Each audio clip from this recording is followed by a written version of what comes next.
Hello friends, Adobe ഇല്ലസ്ട്രേറ്ററിന്റെ file menu class 2ലേക്ക് ഏവർക്കും സ്വാഗതം. ക്ലാസ് 1 ഫയൽ മെനുവിലെ റിവേർട്ട് വരെയുള്ള ഓപ്ഷൻസ് ആണ് നമ്മൾ പഠിച്ചത്. അപ്പൊ ഇനി നമുക്ക് നോക്കാനുള്ളത് സെർച്ച് അഡോബി സ്റ്റോക്ക് എന്നുള്ള മെനു ആണ്. കൂടുതൽ എക്സ്പ്ലെയിൻ ചെയ്യേണ്ട ആവശ്യമൊന്നുമില്ല. നമുക്ക് ഈ ഒരു മെനുവിൽ ക്ലിക്ക് ചെയ്യുമ്പോൾ തന്നെ അഡോബിന്റെ മറ്റൊരു വെബ്സൈറ്റിലേക്കുള്ള കണക്ഷൻ ആണിത്. അപ്പോൾ ഇതിൽ ക്ലിക്ക് ചെയ്ത് കഴിഞ്ഞാൽ അഡോബി സ്റ്റോക്ക് എന്നുള്ള മറ്റൊരു വെബ്സൈറ്റിലേക്ക് പോകും. അപ്പോൾ നമുക്ക് വർക്കിലേക്കൊക്കെ ആവശ്യമുള്ള ഇമേജുകൾ ഈ ഒരു വെബ്സൈറ്റിൽ നമുക്ക് എടുക്കാം. എല്ലാ ഇമേജും ഫ്രീ അല്ല, അതിൽ ലിമിറ്റേഷൻസ് ഉണ്ട്. ഡീറ്റെയിൽ ആയിട്ട് ചെക്ക് ചെയ്താൽ മനസ്സിലാക്കാൻ പറ്റും. സോ അപ്പോൾ ആ ഒരു വെബ്സൈറ്റിലേക്കുള്ള ലിങ്ക് അല്ലെങ്കിൽ ആ ഒരു കണക്ഷൻ മാത്രമാണ് സെർച്ച് അഡോബി സ്റ്റോക്ക് എന്നുള്ള ഈ ഒരു മെനു ഓപ്ഷൻ. സോ അതിനുശേഷം നമ്മളിവിടെ കാണുന്ന ഒരു ഓപ്ഷനാണ് പ്ലേസ്. Shift control P. നമ്മൾ ഓൾറെഡി പഠിച്ചതാണ് പ്ലേസ് എന്നുള്ള സെപ്പറേറ്റ് ആയിട്ടുള്ള ഒരു സെഗ്മെന്റ് ഞാനൊരു പാർട്ടിൽ പരിചയപ്പെടുത്തിയിരുന്നു. ഇല്ലസ്ട്രേറ്ററിലേക്ക് ഒരു ഫയലിനെ പ്ലേസ് ചെയ്യാൻ വേണ്ടിയിട്ടാണ് നമ്മൾ ഈ ഒരു കമന്റ് ഉപയോഗിക്കുന്നത്. സോ അപ്പോൾ അത് മനസ്സിലാവാത്ത ആളുകൾ ആ ഒരു പാർട്ട് ചെക്ക് ചെയ്ത് കഴിഞ്ഞാൽ അത് ക്ലിയർ ആവും. പ്ലേസ് വളരെ പ്രധാനപ്പെട്ട ഒരു ഓപ്ഷനാണ് ഇല്ലസ്ട്രേറ്ററിൽ. അപ്പോൾ ആ പ്ലേസ് കമന്റ് എടുക്കുന്നത് ഫയലിൽ വന്നിട്ട് ഇതാ ഇവിടെ പ്ലേസ് കാണും. ഷിഫ്റ്റ് കൺട്രോൾ പി ആണ് short key. Then next file മെനുവിലുള്ളത് എക്സ്പോർട്ട് ആണ്. എക്സ്പോർട്ട് എന്നുള്ള ഈ ഒരു ഓപ്ഷൻ ഞാൻ മറ്റൊരു പാർട്ടിലൂടെ പരിചയപ്പെടുത്തിയതാണ്. ഫയൽ ഫോർമാറ്റ് എന്നുള്ള ഒരു പാർട്ടിൽ എക്സ്പോർട്ട് എന്നുള്ള മെനൂസിനെ കുറിച്ചൊക്കെ ഡീറ്റെയിൽ ആയിട്ട് പറഞ്ഞിട്ടുണ്ട്. അപ്പോൾ നിങ്ങൾ അതൊന്ന് ചെക്ക് ചെയ്ത് നോക്കുക. എക്സ്പോർട്ടിന്റെ ഈ ഒരു സെക്ഷനിൽ 3 സബ് മെനൂസ് ആണുള്ളത്. Export for screen, export as, save for web, legacy എന്നുള്ളത്. അതിൽ എക്സ്പോർട്ട് ആസ് ആണ് നമ്മൾ കൂടുതലായിട്ട് ഉപയോഗിക്കുന്നത്. ഇപ്പൊ ഇമേജ് ഫോർമാറ്റിലോ അതല്ലാതെ മറ്റേതെങ്കിലുമൊക്കെ ഫോർമാറ്റിൽ നമ്മൾ എക്സ്പോർട്ട് ചെയ്യണമെന്നുണ്ടെങ്കിൽ എക്സ്പോർട്ട് ആസ് ആണ് കൊടുക്കുന്നത്. സേവ് ഫോർ വെബ് നമ്മൾ ഓൾറെഡി പഠിച്ചതാണ്. അപ്പൊ ഇതൊക്കെ നമ്മൾ കഴിഞ്ഞ പല പാർട്ടുകളിലും പഠിച്ചതുകൊണ്ട് തന്നെയാണ് ഞാൻ ഡീറ്റെയിൽ ആയിട്ട് അത് പരിചയപ്പെടുത്താത്തത്. സോ നിങ്ങൾക്ക് ഡൗട്ട്സ് ഉണ്ടെങ്കിൽ കഴിഞ്ഞു പോയ പാർട്ട് ഒന്ന് ചെക്ക് ചെയ്ത് കഴിഞ്ഞാൽ മനസ്സിലാക്കാൻ സാധിക്കും. ഓക്കെ, എക്സ്പോർട്ടിന് ശേഷം നെക്സ്റ്റ് ഫയൽ മെനുവിൽ നമുക്ക് കാണാൻ സാധിക്കുന്നത് എക്സ്പോർട്ട് സെലക്ഷൻ ആണ്. അപ്പൊ ഞാൻ ഈ ഡിസൈനിലെ ടോപ്പ് ഏരിയ ഒന്ന് സെലക്ട് ചെയ്തു. നിലവിൽ എക്സ്പോർട്ട് സെലക്ഷൻ ആക്റ്റീവ് ആണ്. ദെൻ ക്ലിക്ക് ചെയ്ത് കഴിഞ്ഞാൽ നമുക്കിവിടെ ആ ഒരു ടോപ്പ് ഏരിയനെ സെപ്പറേറ്റ് ആയിട്ട് ഇവിടെ കാണിച്ചു തരുന്നുണ്ട്. അപ്പൊ ഈ ഒരു പോർഷൻ നമ്മൾ സെപ്പറേറ്റ് എക്സ്പോർട്ട് ചെയ്യണമെന്നുണ്ടെങ്കിൽ എക്സ്പോർട്ട് ടൂല് പാത്തെല്ലാം സെറ്റ് ചെയ്ത് എക്സ്പോർട്ട് അസറ്റിൽ ക്ലിക്ക് ചെയ്ത് കഴിഞ്ഞാൽ ആ ഒരു പോർഷൻ മാത്രമായിട്ട് അവിടെ എക്സ്പോർട്ട് ആവും. അതായത് സെലക്ട് ചെയ്ത ഒരു പോർഷനെ നമുക്ക് എക്സ്പോർട്ട് ചെയ്യാൻ വേണ്ടിയിട്ട്. അതിവിടെ പല ഫോർമാറ്റ് ഉണ്ട്. PNG, JPG, അതുപോലെ SVG, PDF എന്നുള്ള ഫോർമാറ്റിലൊക്കെ നമുക്ക് എക്സ്പോർട്ട് ചെയ്യാം. ഓക്കെ, ഫയൽ മെനുവിൽ അടുത്തായിട്ട് നമുക്ക് യൂസ്ഫുൾ ആയിട്ടുള്ള ഒരു ഓപ്ഷനാണ് പാക്കേജ്. പാക്കേജിന്റെ പ്രത്യേകത എന്താണെന്ന് വെച്ച് കഴിഞ്ഞാൽ നമ്മൾ ഈ ഒരു വർക്ക് ഒരു പാക്കേജ് ആയിട്ട് സേവ് ചെയ്യുക, അത്ര തന്നെ.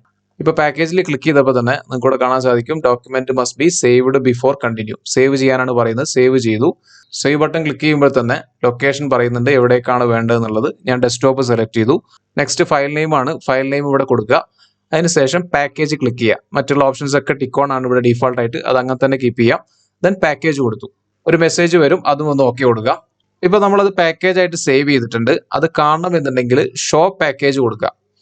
ഷോ പാക്കേജ് കൊടുത്താൽ ആ ഒരു ഫോൾഡർ കംപ്ലീറ്റ് ആയിട്ട് ഓപ്പൺ ആയിട്ട് വരും.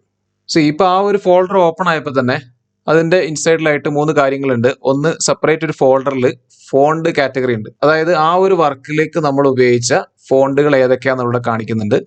then അതിന്റെ തൊട്ട് താഴെ തന്നെ ഒരു നോട്ട് പാഡിൽ കുറച്ച് ഡീറ്റെയിൽസ് ഉണ്ട്. പേജിന്റെ റിപ്പോർട്ട്സ്, ഡോക്യുമെന്റ് നെയിം, കളർ മോഡുകൾ, അങ്ങനെയുള്ള ഒരുപാട് കാര്യങ്ങൾ ഇതിൽ കൊടുത്തിട്ടുണ്ട്.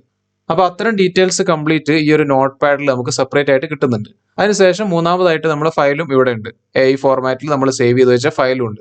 അപ്പൊ ഇവിടെ പ്രത്യേകം മനസ്സിലാക്കേണ്ടത് ഈ AI ഫോർമാറ്റിലുള്ള വർക്ക് നമ്മൾ ഓപ്പൺ ചെയ്യുമ്പോൾ നമ്മൾ നിലവിൽ ചെയ്ത എല്ലാ ഷേപ്സും ടെക്സ്റ്റും കാര്യങ്ങളൊക്കെ വരും. പക്ഷെ അതിൽ ഇമേജ് ഉണ്ടെങ്കിൽ, നിലവിൽ ഇപ്പോൾ നമ്മുടെ വർക്കിൽ ഇമേജ് ഇല്ല, ഇമേജ് ഉള്ള ഫയലാണെങ്കിൽ ഇമേജ് നിങ്ങൾ എംബഡ് ചെയ്ത് വെക്കണം. എംബഡ് ചെയ്യുന്നത് എങ്ങനെയാന്നൊക്കെ ഉള്ളത് മുൻപത്തെ പാർട്ടിൽ ഞാൻ പറഞ്ഞിട്ടുണ്ട്. അത് ചെക്ക് ചെയ്താൽ മനസ്സിലാക്കാൻ സാധിക്കും.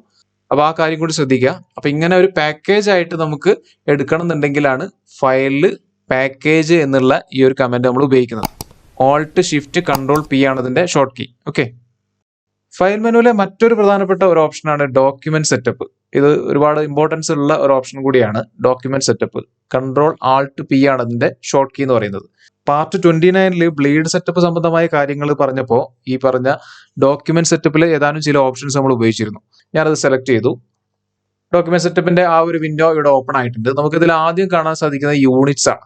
മിക്കപ്പോഴും പല ആളുകളും ചോദിക്കുന്ന ഒരു കാര്യമാണ് ഓപ്പൺ ചെയ്ത ഒരു പേജിന്റെ യൂണിറ്റ്സ് എങ്ങനെ മാറ്റാം എന്നുള്ളത്. അതായത് ഇപ്പോൾ മില്ലിമീറ്ററിലാണ് നമ്മളൊരു പേജ് ഓപ്പൺ ചെയ്തെങ്കിൽ അതിനെ ഇഞ്ചസിലേക്കോ അതല്ലെങ്കിൽ സെന്റിമീറ്ററിലേക്കോ കൺവേർട്ട് ചെയ്യണമെങ്കിൽ നമ്മൾ ഈ ഒരു ഓപ്ഷനാണ് ചൂസ് ചെയ്യുന്നത്. സോ നമുക്ക് ഇവിടെ യൂണിറ്റ്സ് വന്നു കഴിഞ്ഞാൽ ഇത്ര യൂണിറ്റ്സ് നമുക്ക് ഇവിടെ അവൈലബിൾ ആണ്. പിക്സൽസ്, സെന്റിമീറ്റർ, ഇഞ്ചസ്, പോയിന്റ്സ് എന്നൊക്കെ പറഞ്ഞിട്ടുള്ള പല കാറ്റഗറി ആയിട്ടുള്ള യൂണിറ്റ്സുകൾ നമുക്കിവിടെ അവൈലബിൾ ആണ്.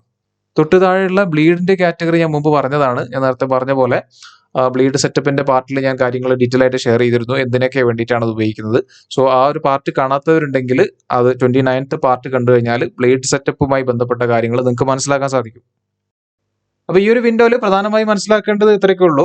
ഒരു ബേസിക് ലെവലിൽ നമ്മൾ അറിഞ്ഞിരിക്കേണ്ടത് യൂണിറ്റ് സെറ്റപ്പ് എങ്ങനെ ചേഞ്ച് ചെയ്യുക എന്നുള്ളത്, അതോടൊപ്പം തന്നെ ബ്ലീഡ് എങ്ങനെ സെറ്റ് ചെയ്യുക എന്നുള്ളത്. അത് ഞാൻ പറഞ്ഞു, മറ്റൊരു പാർട്ടിൽ ഞാൻ ഷെയർ ചെയ്തിട്ടുള്ളതാണ്. ആ വീഡിയോ കണ്ടു കഴിഞ്ഞാൽ നിങ്ങൾക്ക് കൂടുതലായിട്ട് മനസ്സിലാവും. ദെൻ ലാസ്റ്റ് വൺ ഗ്രിഡുമായി ബന്ധപ്പെട്ട കാര്യങ്ങളാണ്. ഗ്രിഡിന്റെ സൈസ്, ഗ്രിഡിന്റെ കളേഴ്സ് എങ്ങനെ ചേഞ്ച് ചെയ്യുക എന്നുള്ളത്. ദെൻ നെക്സ്റ്റ് വരുന്നത് ഡോക്യുമെന്റ് കളർ മോഡാണ്. അതൊന്ന് CMYK RGB. ഇത് ഞാൻ കൂടുതൽ പരിചയപ്പെടുത്തേണ്ട ആവശ്യമില്ല. AI സോഫ്റ്റ്വെയറിന്റെ തുടക്കത്തിലുള്ള പാർട്ടുകൾ ഞാൻ ഡീറ്റെയിൽ ആയിട്ട് പറഞ്ഞിട്ടുണ്ട്. CMYK എന്താണ്, അതുപോലെ RGB എന്താണെന്നൊക്കെ. സോ അപ്പോൾ പലർക്കും അത് അറിയാമായിരിക്കാം. CMYK എന്ന് പറയുന്നത് ഒരു പ്രിന്റിംഗ് കളർ മോഡാണ്. ഡിജിറ്റൽ കളർ മോഡാണ് ആക്ച്വലി RGB എന്നുള്ളത്. സോ അപ്പോൾ നമ്മൾ RGBയിൽ ചെയ്തൊരു വർക്കിനെ CMYKയിലേക്ക് കൺവേർട്ട് ചെയ്യണമെന്നുണ്ടെങ്കിലും, അതല്ലെങ്കിൽ നേരെ തിരിച്ചും CMYKയിൽ ചെയ്തതിനെ RGBയിലേക്ക് മാറ്റണം എന്നൊക്കെയുണ്ടെങ്കിൽ നമ്മൾ ഈ ഒരു ഓപ്ഷൻ ഉപയോഗിച്ചിട്ട് ഇവിടെ ചേഞ്ച് ചെയ്യാറുണ്ട്. സോ അപ്പോൾ ആ കാര്യം മനസ്സിലാക്കി വെക്കുക. പെട്ടെന്ന് ഇപ്പോൾ നമുക്കൊരു വർക്ക് വന്നു, അത് RGB ഫോർമാറ്റിലാണ്, അപ്പോൾ അത് പ്രിന്റ് എടുക്കേണ്ട വർക്കാണെങ്കിൽ നമുക്കത് CMYKയിലേക്ക് മാറ്റണം. അപ്പോൾ അവിടെ നമ്മൾ ചെയ്യേണ്ട ഒരു കാര്യമാണ്, ഡോക്യുമെന്റ് കളർ മോഡിൽ പോയിട്ട് ഏതാണോ നമുക്ക് വേണ്ടത്, CMYK ആണെങ്കിൽ CMYK സെലക്ട് ചെയ്യുക, RGB ആണെങ്കിൽ RGB. ഞാനിപ്പോൾ ഇവിടെ CMYK സെലക്ട് ചെയ്തു. CMYK സെലക്ട് ചെയ്തപ്പോൾ തന്നെ ഫയൽ നെയിമിന്റെ ഈ ഒരു പാർട്ടിൽ ആദ്യം ഇവിടെ RGB എന്നായിരുന്നു. ഇപ്പോൾ നമ്മൾ CMYK സെലക്ട് ചെയ്തപ്പോൾ അത് CMYKയിലേക്ക് മാറിയിട്ടുണ്ട്. അപ്പോൾ അങ്ങനെ നമുക്ക് ഐഡന്റിഫൈ ചെയ്യാൻ പറ്റും ഏത് കളർ മോഡലാണ് ഇപ്പോൾ ഈ ഒരു ഡോക്യുമെന്റ് ഉള്ളത് എന്നത്. നമ്മുടെ AI സോഫ്റ്റ്വെയറിന്റെ ഈ ഒരു സീരീസ് ആദ്യം മുതലേ കണ്ടു പഠിച്ചു വരുന്ന ആളുകളാണെങ്കിൽ തീർച്ചയായിട്ടും നിങ്ങൾക്ക് മനസ്സിലാക്കാൻ പറ്റും എന്താണ് CMYK എന്നുള്ളതും എന്താണ് RGB എന്നുള്ളതും. ഓക്കെ, അപ്പൊ ആ ഒരു കാര്യം നിങ്ങൾക്ക് മനസ്സിലായി വിചാരിക്കുന്നത്. നെക്സ്റ്റ് ഫയൽ മെനുവിൽ ഫയൽ ഇൻഫോ എന്ന് പറയുന്ന ഒരു കാറ്റഗറിയാണ് ഫയൽ ഇൻഫോ. ഫയൽ ഇൻഫോനെ സംബന്ധിച്ച് പറയുകയാണെങ്കിൽ നമ്മൾ ഓപ്പൺ ചെയ്ത ഫയലുമായി ബന്ധപ്പെട്ടുള്ള കുറച്ച് ഇൻഫോർമേഷൻസ് ആണ് ഇതിൽ കൊടുത്തിട്ടുള്ളത്. ബേസിക്, ക്യാമറ ഡാറ്റ, ഒറിജിൻ ഏതാന്നുള്ളതും അങ്ങനെ അതുമായി ബന്ധപ്പെട്ട കുറെ കാര്യങ്ങൾ വന്നിട്ടുണ്ട്. സോ അപ്പോൾ ഞാൻ ഇതിൽ ഓരോ കാര്യങ്ങൾ ഡീറ്റെയിൽ ആയിട്ട് പറയുകയാണെങ്കിൽ നമ്മുടെ വീഡിയോ ഒരുപാട് ലാഗ് ആയി പോകും. മാത്രമല്ല നിങ്ങൾക്ക് അത്രത്തോളം യൂസ്ഫുൾ ആയിട്ട് വരുന്ന ഒന്നല്ല അത്. ബേസിക് ലെവലിൽ പഠിക്കുമ്പോൾ അത്ര യൂസ്ഫുൾ ആയി വരുന്ന കാര്യമല്ല. ഫയലുമായി റിലേറ്റ് ചെയ്തിട്ടുള്ള കാര്യങ്ങൾ, നമ്മൾ ഓപ്പൺ ചെയ്ത ഫയലുമായി ബന്ധപ്പെട്ടുള്ള ഇൻഫോർമേഷൻ ആണ് ഫയൽ ഇൻഫോ എന്നുള്ള ഈ ഒരു മെനുവിലൂടെ നമ്മൾ മനസ്സിലാക്കുന്നത്. നെക്സ്റ്റ് ഫയൽ മെനുവിൽ നമ്മൾ മനസ്സിലാക്കേണ്ടത് പ്രിന്റുമായി റിലേറ്റ് ചെയ്തിട്ടുള്ള ഒരു മെനു ഓപ്ഷനാണ്. Ctrl+P ആണ് ഇതിന്റെ ഷോർട്ട് കീ. ഞാൻ ആ ഒരു മെനു ഓപ്ഷനിൽ ക്ലിക്ക് ചെയ്തു. ഇല്ലസ്ട്രേറ്ററിൽ നമ്മളൊരു ഫയൽ പ്രിന്റ് കൊടുക്കുമ്പോൾ ആ പ്രിന്റിങ്ങുമായി ബന്ധപ്പെട്ട കുറച്ച് കാര്യങ്ങൾ നമുക്കിവിടെ ചേഞ്ച് ചെയ്യാനുണ്ട്. പക്ഷേ ഇല്ലസ്ട്രേറ്റർ എന്നല്ല, ഇപ്പോൾ MS ഓഫീസിന്റെ ഒക്കെ വേർഡിലൊക്കെ നമ്മൾ സാധാരണ പ്രിന്റ് കൊടുക്കാറുണ്ട്. അവിടെയൊക്കെ നമ്മൾ ചെയ്യുന്ന ചില കാര്യങ്ങളൊക്കെ തന്നെയാണ് ഇവിടെയും വരുന്നത്. പക്ഷേ കുറച്ച് കാര്യങ്ങൾ അഡീഷണൽ ആയിട്ട് നമുക്കതിൽ മനസ്സിലാക്കാനുണ്ട്. അതിൽ ഫസ്റ്റ് വരുന്നത് പ്രിന്റിന്റെ പ്രീസെറ്റ് ആണ്. നമ്മളൊരു പ്രീസെറ്റ് സെറ്റ് ചെയ്തിട്ടുണ്ടെങ്കിൽ അത് നമുക്കിവിടെ സെലക്ട് ചെയ്യാം. പിന്നെ നമുക്ക് ഏത് പ്രിന്ററാന്നുള്ളതാണ് നമുക്ക് ഇവിടെ പറഞ്ഞു കൊടുക്കേണ്ടത്. ഇപ്പോൾ സിസ്റ്റത്തിലേക്ക് നമ്മളൊരു പ്രിന്റർ കണക്ട് ചെയ്തിട്ടുണ്ടെങ്കിൽ ആ പ്രിന്ററിന്റെ പേര് നമുക്കതിൽ കാണിക്കും, അത് സെലക്ട് ചെയ്യാം. ഫോർ എക്സാമ്പിൾ ഇപ്പോൾ HP ഒക്കെ ഒരു പ്രിന്റർ ആണെങ്കിൽ ആ HP പ്രിന്ററും അതുമായി ബന്ധപ്പെട്ട പേരുകളും കാണിക്കും, അത് നമ്മളിവിടെ സെലക്ട് ചെയ്യുന്നു. നെക്സ്റ്റ് ഇതിൽ പ്രധാനപ്പെട്ട വരുന്ന ഒരു ഓപ്ഷനാണ് കോപ്പീസ്. എത്ര കോപ്പീസ് വേണം നമുക്കിവിടെ അടിച്ചു കൊടുക്കാം. അതായത് ഇപ്പോൾ നമ്മൾ സെലക്ട് ചെയ്തിരിക്കുന്ന പേജിന്റെ എത്ര കോപ്പീസ് നമുക്ക് പ്രിന്റ് വേണം എന്നുള്ളതാണ് ഇവിടെ കാണിച്ചു കൊടുക്കേണ്ടത്. അതിന്റെ തൊട്ട് താഴെ തന്നെ ആർട്ട് ബോർഡ് എന്നുള്ള മറ്റൊരു ഓപ്ഷനാണ്. ഇതിപ്പോൾ ഡിസേബിൾ ആണ് ഈ ഫംഗ്ഷൻ, കാരണം നമ്മളിവിടെ ഒരു ആർട്ട് ബോർഡ് മാത്രമേ ഓപ്പൺ ചെയ്തിട്ടുള്ളൂ. മൾട്ടിപ്പിൾ ആയിട്ടുള്ള ആർട്ട് ബോർഡ് ഓപ്പൺ ചെയ്ത് വെച്ചിട്ടുണ്ടെങ്കിൽ നമുക്ക് അതിന്റെ റേഞ്ച് കൊടുക്കാം. ഫോർ എക്സാമ്പിൾ മൂന്നാമത്തെ ആർട്ട് ബോർഡ് ആണ് വേണമെങ്കിൽ നമ്മൾ റേഞ്ച് സെലക്ട് ചെയ്തിട്ട് 3 കൊടുക്കാം. ഇനി എല്ലാ ആർട്ട് ബോർഡും വേണമെന്നുണ്ടെങ്കിൽ ഓൾ കൊടുക്കാം. ദെൻ നെക്സ്റ്റ് വരുന്നത് മീഡിയ സൈസ് ആണ്. ഏത് മീഡിയയിലാണ് നമുക്ക്, ഏത് സൈസിലുള്ള മീഡിയ ആണ് നമുക്ക് വേണ്ടതെന്നുള്ളത്. ഫോർ എക്സാമ്പിൾ A4 ആണ് വേണമെന്നുണ്ടെങ്കിൽ നമുക്കിവിടെ A4 സെലക്ട് ചെയ്യാം. ഇനി അതല്ല A1 അല്ലെങ്കിൽ A2, A3 ഒക്കെ സൈസുകളുണ്ട്, അതാണ് വേണമെന്നുണ്ടെങ്കിൽ അതും കൊടുക്കാം. അതുകൂടാതെ തന്നെ വേറെ ഡിഫറെന്റ് ആയിട്ടുള്ള കാറ്റഗറീസ് ഉണ്ട്, നിങ്ങളൊന്ന് ചെക്ക് ചെയ്താൽ മനസ്സിലാക്കാൻ പറ്റും. അതിനുശേഷം നമുക്ക് ഓറിയന്റേഷൻ ഇവിടെ ചേഞ്ച് ചെയ്ത് കൊടുക്കാം. ഏത് ഓറിയന്റേഷൻ ആണ് വേണ്ടതെന്ന് വെച്ചാൽ അതിവിടെ ചൂസ് ചെയ്യാം. ഓട്ടോ റൊട്ടേറ്റ് ആണെങ്കിൽ ഇവിടെ ടിക്ക് ഓൺ ചെയ്ത് കഴിഞ്ഞാൽ ഓട്ടോ റൊട്ടേഷൻ വരും. അപ്പോൾ നമ്മൾ ഇവിടെ വരുന്ന ചേഞ്ചസ് എല്ലാം ഒരു പ്രിവ്യൂ ആയിട്ട് ഇവിടെ കാണിക്കും. നമ്മൾ ഏത് പേജാണോ പ്രിന്റിങ്ങിന് വേണ്ടി എടുത്തിട്ടുള്ളത് ആ പേജിന്റെ പ്രിവ്യൂ ആണ് നമുക്കിവിടെ കാണിച്ചു തരുന്നത്, പ്രിന്റിംഗ് പ്രിവ്യൂ. ഓക്കെ, നെക്സ്റ്റ് ഓപ്ഷനായി വരുന്നത് പ്രിന്റിംഗ് ലെയേഴ്സ് ആണ്. അപ്പോൾ നമുക്ക് സാധാരണ ഡിഫോൾട്ട് ആയിട്ട് വരുന്നത് വിസിബിൾ ആൻഡ് പ്രിന്റിംഗ് ലെയേഴ്സ് ആണ്, അത് തന്നെ കീപ്പ് ചെയ്യുക. ഇനി അതല്ല വിസിബിൾ ലെയേഴ്സും ഓൾ ലെയേഴ്സ് ഒക്കെ വേണമെങ്കിൽ അങ്ങനെ മാറ്റി കൊടുക്കാം. പിന്നെ പ്ലേസ്മെന്റ് ഉണ്ട്, കണ്ടന്റ് പ്ലേസ് ചെയ്യുന്ന പൊസിഷൻസ് നമുക്കിവിടെ പറഞ്ഞു കൊടുക്കാം. ദെൻ നെക്സ്റ്റ് സ്കെയിലിംഗ് എന്ന് പറഞ്ഞ മറ്റൊരു കാറ്റഗറിയാണ്. സ്കെയിലിംഗ് കൊണ്ട് ഉദ്ദേശിക്കുന്നത് വെച്ചാൽ നമ്മളിവിടെ പ്രിന്റിങ്ങിനായിട്ട് ഓപ്പൺ ചെയ്ത് വെച്ചിരിക്കുന്ന പേജിനെ കറക്റ്റ് അതിലേക്ക് ഫിറ്റ് ചെയ്യണോ, അതോ നിലവിൽ പ്രത്യേകിച്ച് സ്കെയിലിംഗ് ഒന്നും ചെയ്യേണ്ട, ഡു നോട്ട് സ്കെയിൽ കാണിക്കാം. ഇനി അതല്ല കസ്റ്റം ആയിട്ട് കൊടുക്കുകയാണെങ്കിൽ നമുക്കിവിടെ കറക്റ്റ് വിഡ്ത്തും ഹൈറ്റും ഒക്കെ നമുക്കിവിടെ പറഞ്ഞു കൊടുക്കാം. ഇപ്പോൾ ഫുള്ളായിട്ട് ഫിറ്റ് ചെയ്തിട്ടാണ് നമുക്ക് വേണമെന്നുണ്ടെങ്കിൽ ഫിറ്റ് ടു പേജ് കൊടുത്താൽ മതി. അപ്പോൾ കറക്റ്റ് ആ 4 കോർണറും ആ പേജിലേക്ക് ഫിറ്റ് ആയിട്ട് നിൽക്കും. പ്രിന്റിംഗ് കണ്ടന്റ് കറക്റ്റ് ഫിറ്റ് ആയിട്ട് വരുന്ന രീതിയാണ്. അപ്പം അങ്ങനെയൊക്കെ നമുക്ക് പല കാറ്റഗറി ആയിട്ട് ആ പേജിനെ ഇതിലേക്ക് സെറ്റ് ചെയ്യാൻ സാധിക്കും. അപ്പോൾ അതിന് വേണ്ടിയിട്ടുള്ള ഒരു ഓപ്ഷനാണ് സ്കെയിലിംഗ് എന്ന് പറയുന്ന ഈ ഒരു കാറ്റഗറി. സോ ഇത്രയും കാര്യങ്ങളെല്ലാം ചെയ്തതിന് ശേഷം നമ്മൾ പ്രിന്റ് കൊടുക്കുകയാണ് ചെയ്യുന്നത്. അപ്പോൾ ഇതിൽ ഞാൻ അത്യാവശ്യം വേണ്ട കാര്യങ്ങൾ മാത്രമേ പറഞ്ഞിട്ടുള്ളൂ. ഇത് ശരിക്കും മനസ്സിലാക്കണമെന്നുണ്ടെങ്കിൽ ഒരു പ്രിന്റർ കണക്ട് ചെയ്ത് ഇത്രയും കാര്യങ്ങൾ ചെയ്ത് വെച്ചതിന് ശേഷം പ്രിന്റ് എടുക്കുമ്പോഴാണ് ഡീറ്റെയിൽ ആയിട്ട് അതിൽ വരുന്ന ചേഞ്ചസ് എന്തൊക്കെയാണെന്നുള്ളത് കൃത്യമായി നമുക്ക് മനസ്സിലാക്കാൻ സാധിക്കുള്ളൂ. സോ അപ്പോൾ അത് നിങ്ങൾ പ്രാക്ടിക്കലായിട്ട് വർക്ക് ചെയ്യുമ്പോൾ അങ്ങനെ ഒരു സാധ്യത ഉണ്ടെങ്കിൽ അത് യൂസ് ചെയ്ത് മനസ്സിലാക്കാൻ ശ്രമിക്കുക. അപ്പോൾ ഇത്രയും കാര്യങ്ങളെല്ലാം നമ്മൾ ക്ലിയർ ചെയ്തതിന് ശേഷം ലാസ്റ്റ് നമ്മൾ പ്രിന്റ് ബട്ടണിൽ ക്ലിക്ക് ചെയ്യാം. ലാസ്റ്റ് വണ്ണായിട്ട് ഫയൽ മെനുവിൽ വരുന്നത് എക്സിറ്റ് ആണ്. ഇത് യൂസ് ചെയ്യുന്നത് നമ്മളെ ഈ ഒരു സോഫ്റ്റ്വെയർ വിൻഡോ കംപ്ലീറ്റ് എക്സിറ്റ് ചെയ്യണമെങ്കിലാണ് ഈ ഒരു ഫംഗ്ഷൻ നമ്മൾ ഉപയോഗിക്കുന്നത്.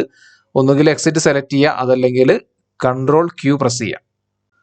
അപ്പോൾ ഫയൽ മെനുവായി ബന്ധപ്പെട്ട കാര്യങ്ങൾ നിങ്ങൾക്ക് മനസ്സിലായി എന്ന് വിചാരിക്കുന്നത്. 2 ക്ലാസ്സിലൂടെയാണ് ഞാൻ ഫയൽ മെനു നിങ്ങളിലേക്ക് ഷെയർ ചെയ്തിട്ടുള്ളത്. സോ അപ്പോൾ നിങ്ങൾ ഡീറ്റെയിൽ ആയിട്ടൊന്ന് പ്രാക്ടീസ് ചെയ്യുക. ഏതെങ്കിലും തരത്തിൽ നിങ്ങൾക്ക് ഡൗട്ട്സുകൾ വരുന്നുണ്ടെങ്കിൽ കമന്റ് ബോക്സിലൂടെ ചോദിച്ചു കഴിഞ്ഞാൽ ഞാനത് ക്ലിയർ ചെയ്ത് തരാം. സോ ഈ സോഫ്റ്റ്വെയറിന്റെ മറ്റൊരു പാർട്ടുമായി എത്തുന്നവരേക്കും ഗുഡ് ബൈ. Thank you.